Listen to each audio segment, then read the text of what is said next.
ভিডিওতে একজন দর্শক কমেন্ট করেছে আগে ওনার ব্ল্যাক বেঙ্গল ছাগল দুটো তিনটা করে বাচ্চা দিত, কিন্তু এখন প্রত্যেকবারই একটা করে বাচ্চা দিচ্ছে। এর কারণগুলি কি কি, কিভাবে এর সমাধান করা যাবে, আজকের এই ভিডিওটির মধ্যে আমি বিস্তারিতভাবে আলোচনা করব। নমস্কার, আমি Krishna Dakua, Dakua goat farm YouTube চ্যানেলে আপনাদের সকলকে স্বাগত জানাই।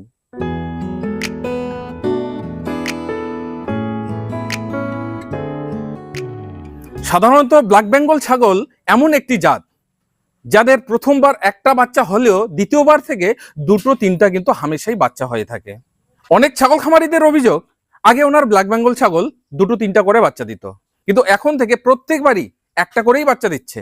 ব্যতিক্রম একটা ব্ল্যাক বেঙ্গল ছাগল আগে দুটো তিনটা বাচ্চা দিত, কিন্তু এবারে একটা বাচ্চা দিচ্ছে, কিন্তু পরের বার আবার দুটো তিনটা দিচ্ছে। এটা কিন্তু স্বাভাবিক। কিন্তু যে ব্ল্যাক বেঙ্গল ছাগল আগে দুটো তিনটা বাচ্চা দিত কিন্তু এখন প্রত্যেকবারই লাগাতার একটা করেই বাচ্চা দিচ্ছে, তার মানেই সমস্যা।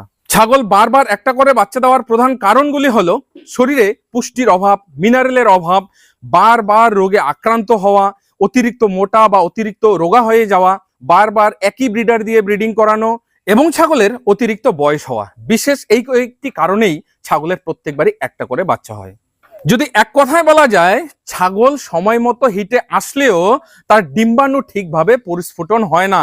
একটা ছাগল যখন হিটে আসে তার দুটো তিনটা ডিম্বাণু সঠিকভাবে পরিস্ফুটন হয়, কিন্তু যদি তার শরীরে এই বিভিন্ন রকমের ঘাটতিগুলো থাকে তাহলে একটা ডিম্বাণুর পরিস্ফুটন হয়, আর যার কারণে একটাই বাচ্চা প্রসব করে।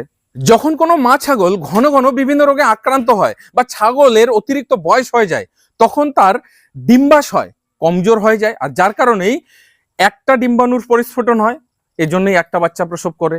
এক কথায় ছাগলের একটা বা তিনটা বাচ্চা প্রসব করার মূল কারণ হচ্ছে সঠিকভাবে ডিম্বাণুর পরিস্ফুটন না হওয়া। এই বিষয়টা বেশিরভাগটাই নির্ভর করে কিন্তু মা ছাগলের ওপর, তবে কিছু কিছু ক্ষেত্রে ব্রিডারের ওপরেও নির্ভর করে। সমস্যার সমাধান: যদি কোনো ছাগলের এই সমস্যাটি দেখা যায়, আগে ডিওয়ার্মিং করাবেন। ডিওয়ার্মিংটা প্রত্যেক 2-3 মাস অন্তর অন্তর করাতে হবে এবং ছাগলটাকে ভিটামিন জাতীয় সাপ্লিমেন্ট দিতে হবে, যেমন ইন্টাভিটা NH, ভাইটাম H, ভিটা H, রব H, এরকম অনেক ভিটামিন পাওয়া যায়। এছাড়াও যেমন মাল্টিভিটামিন আছে, ব্রি গোল্ড আছে, মাল্টি স্টার আছে, মাইক্রো পাওয়ার আছে, হেলথা প্রো আছে, এগুলো অনেক মাল্টিভিটামিন আছে। প্রত্যেক দিন 5 ml করে লাগাতার 15 থেকে 20 দিন দেবেন। আর ভালো মানের মিনারেল মিক্সার প্রত্যেকদিন খাবারের সাথে দিতে পারেন, নয়তোবা ভালো মানের মিনারেল মিক্সারের বোলাস পাওয়া যায় এখন, যেমন সাইক্লোবিন 7, এগ্রিমিন আই, টোটাভিট, মিলচেন বোলাস, এগুলো হাফ করে লাগাতার 15 থেকে 20 দিন দেবেন। তাহলে যে মা ছাগলের শরীরে ভিটামিন এবং মিনারেলের ঘাটতি থাকে সেটা পূরণ হয়ে যাবে। শুধু আলাদাভাবে সাপ্লিমেন্ট দিলেই হবে না, খাবারের দিকটাও লক্ষ্য রাখতে হবে। এর জন্য পর্যাপ্ত মাত্রায় সবুজ খাবার এবং ভালো মানের দানাদার খাবার দিতে হবে। এছাড়াও কোনো মা ছাগল যখন ঘন ঘন অসুস্থ হবে, যখনই মাটা সুস্থ হয়ে যাবে তখন তাকে এই সাপ্লিমেন্টগুলো দিতে পারবেন। তার শরীরে যে ঘাটতিগুলো হয়েছে এই সাপ্লিমেন্টগুলো দিলে ঘাটতিটা পূরণ হয়ে যাবে। বয়স্ক ছাগল খামারে না রাখাই ভালো। যাদের বয়স 8 থেকে 10 বছর হয়, এরপর থেকে কিন্তু তাদের প্রজনন ক্ষমতা কমে যায়, তার ডিম্বাশয় কমজোর হয়, আর যার কারণে একটা করে বাচ্চা দেয়। তো খেয়াল রাখবেন, যখনই একটা বয়স্ক ছাগল একটা করে বাচ্চা দেওয়া শুরু করেছে তাকে খামারে না রাখাই ভালো।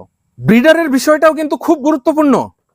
প্রত্যেকবারই একই ব্রিডার দিয়ে ব্রিডিং করাবেন না, আর খামারে যে ব্রিডারটি রাখবেন সেই ব্রিডারটা যেন ভালো মানের হয়, ভালো জাতের হয়।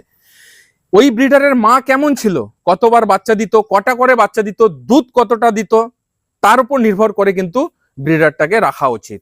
কারণ অনেক ক্ষেত্রে দেখা যায় একটা মা ছাগল হিটে এসছে, তার ডিম্বাণু 3টা পরিস্ফুটন হয়েছে, কিন্তু ব্রিডারের স্পার্ম কোয়ালিটি ভালো না থাকার কারণে মা ছাগলের একটা ডিম্বাণুই শুধু ইনফার্টিলাইজেশন হয়েছে, অর্থাৎ একটাই বাচ্চা প্রসব করবে। এর জন্য ব্রিডারটাকে ভালোভাবে সিলেক্ট করতে হবে। কেমন লাগলো ভিডিওটি অবশ্যই কমেন্ট বক্সে কমেন্ট করে জানাবেন। যদি আরো কোনো বিষয়ের উপর আপনারা ভিডিও দেখতে চান, এইভাবে কমেন্টে লিখবেন, আমি অবশ্যই চেষ্টা করব ভিডিও আকারে কমেন্টের উত্তর দেওয়ার জন্য। আজকের ভিডিওটি এখানেই শেষ করে দিচ্ছি। পরবর্তীতে নতুন আরেকটি ভিডিও নিয়ে আপনাদের সামনে হাজির হব। ততক্ষণে আপনারা সকলে ভালো থাকুন, সুস্থ থাকুন। জয় হিন্দ, জয় ভারত।